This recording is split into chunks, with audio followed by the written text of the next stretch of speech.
Now, pretty much everywhere we look in pop culture, we're confronted with the trans issue. Now, it's being debated, it's celebrated, laws are being passed, laws are being protested. You know the picture. And if you're going to think clearly about it, there's one idea that I think it's very easy to overlook that we all need to get through our heads. Trans ideology was born from and is being fed by a formal philosophy. In this video, I'm going to explain what that means, why it matters, and what that philosophy is. And if you'll hang around until the end, I'm going to give you some practical next steps. Now, I like to call the field of philosophy the most relevant subject in the world. That means very few people are interested in formal philosophy. The reason is it can be super boring and it's highly technical, and it sounds like you're addressing issues that we already know and take for granted, like how do we know what we know? At best, some have taken a class as an elective in college, which probably confirmed for us how irrelevant and boring it really is.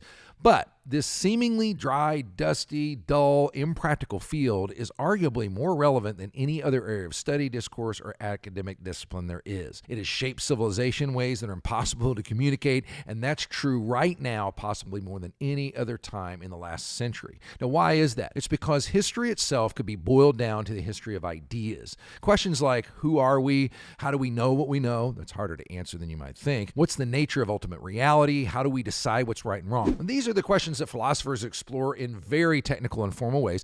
And as they come to conclusions about these fundamental questions, conclusions that are sometimes radically different from generations past, those ideas start being brought into other academic disciplines like law, the humanities, even business. Then they trickle down into high society like formal art exhibits or literary societies, and then they bleed down into undergrad classrooms and pop culture. Now, over the last few years, we've seen this in real time. It's been accelerated by social media too. So take, for instance, our change in language. Terms most of us had never heard before or cared about now are normal. Terms like cisgender, heteronormativity, cisnormative, agender, pangender, genderqueer, gender expansive, non-binary, break the binary, transition. We're living inside a blizzard of new glossary terms. Pronouns are going to bios. New pronouns are being invented.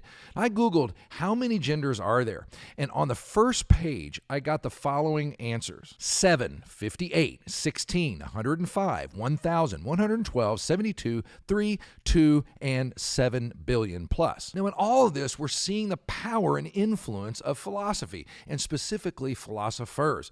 As people post their latest ideas and beliefs on Instagram and TikTok and how they think life ought to operate, they think they're being free and independent thinkers. Nope, not even close. Actually, they're passionately buying into an entire belief system set up by academics whose names they probably haven't heard or whose books they've likely never read unless they majored in gender studies or queer theory in college. And that's where all of this comes from.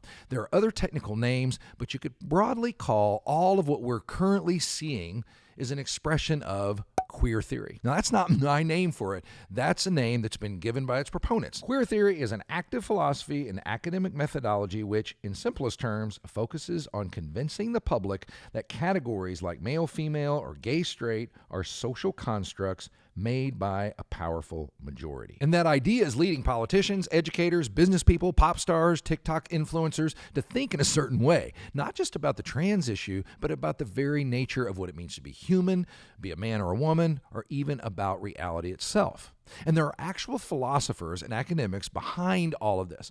In a very real sense, many people are unwittingly allowing these people to determine how they see the world. Now, let me briefly introduce you to a few of these thinkers. Arguably, the fountainhead for most of this is French philosopher Michel Foucault. Foucault died back in 1984, but he is a titan of a thinker who exerts immense influence on living philosophers as we speak. Now, among other things, he wrote a 4-volume piece called The History of Sexuality. Foucault was interested in how power dynamics in society worked and how that shaped how we look at sex and sexual practices, what was acceptable and what was not. In a sense, sexual norms, or what Christians would label as sexual moralities, for him are merely arbitrary expressions of the group in power at the time. Then there's Gail Rubin. While not technically a philosopher, she's an associate professor of anthropology and women's studies at the University of Michigan. She's credited with what some would call the launch point essay of queer theory. It was written in 1984, and using Foucault's ideas, it battles against heteronormativity, which is the idea that society is set up where heterosexuality is considered the normal, and the farther distance from that norm is increasingly abnormal or even wrong. In her essay, she illustrated her ideas with walls, showing the movement of sexual practice from best to worst. Sex between a married man and a woman at the best end, and the way out at the other end of the spectrum. Now, her push is to tear down those walls. This could be said to be the heart of queering in queer theory. As a methodology, these norms, in her view, are arbitrary distinctions set up by those in power, which are straight, white, married Christian men. Of course, it's worth noting that Rubin raised eyebrows by placing the very worst at the far right end of the picture as cross-generational. This is, of course, a euphemism for pedophilia. Now, remember, the illustration is a picture of how things are in a heteronormative society, and according to Rubin, those walls need to come down. You can draw your own conclusions from that. Then there's Judith Butler. Right now, Butler may be the thought leader who most people are quoting without realizing. She's a philosopher out of UC Berkeley whose best-known work is called Gender Trouble, in which she argues gender is by no means tied to material bodily facts, but is solely and completely a social construction, a fiction, one that therefore is open to change and contestation. You've probably heard at the beginning of the gender-sex discussion that sex was dealing with biology and gender has to do with expression. Well, that seemed reasonable at first, but now that's going away.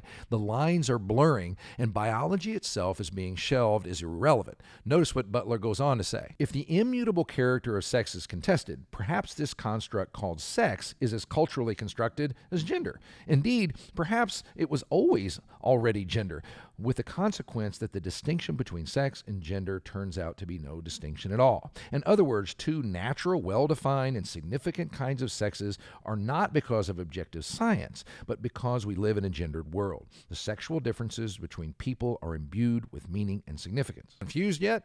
You can see that confusion is rising around what seemed to be a pretty easy concepts not very long ago, like man and woman. Well, the final personality may not help much with curing confusion, but you need to know about Eve Sedgwick, a now deceased philosopher and a co-founder of queer theory who, among other things, found homoerotic subplots in classics of Western literature, which most likely weren't there. She's on the front lines of what you might call self-ID, and what that means is rather than two genders, people are so different, why not just have people describe themselves as what they think they are, no matter what that is, which led to my experience on the Google page 1. According to this outlook, 7 billion, well now 8 billion, is the answer, which makes gender essentially a meaningless category. Now, a professor of mine used to like to say, the more consistently someone lives with a biblical worldview, the more in touch with reality they will be. The more consistently someone lives with an unbiblical worldview, the more out of touch with reality they will be.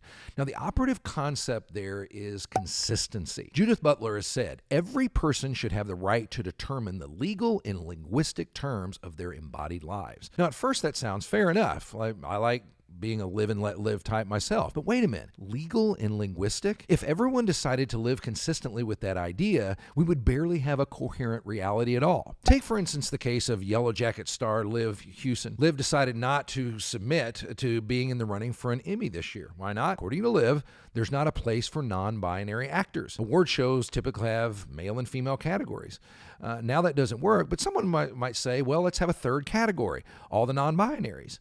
But how is that defined? It's defined in linguistic terms given to each embodied self. There could be 8 billion categories, which will result in having no categories because categories no longer have any meaning at all. That's a silly example, but the philosophy we are now guided by has us twisted like pretzels in matters of basic reality. How do you define women's rights if the only definition you have for a woman is whoever identifies as a woman?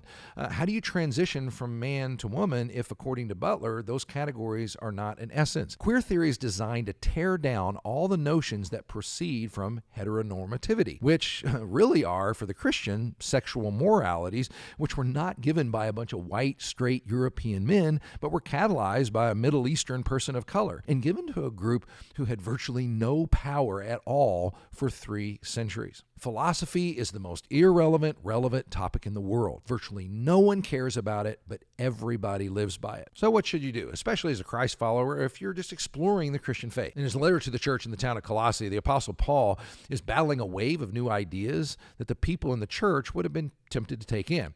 And he says a very practical thing, quote, "See to it that no one takes you captive through hollow and deceptive philosophy. Be active, see to it, be proactive and critical about the ideas and assumptions you find yourself hearing and listening to. Ask, where did these ideas come from? What assumptions do they make? How have these ideas been challenged? How do they line up with a Christ-centered view of the world? Educate yourself. Don't just drink these ideas in uncritically. Now, we have a couple of resources that can help. First, we had a conversation with a philosopher that traces where all these ideas come from so you can get a better understanding of what they are. And we have a series of films which can help you understand the Christ-centered worldview and other worldviews through a more philosophical lens. I hope that helps. Don't forget to hit like and subscribe. See you next time.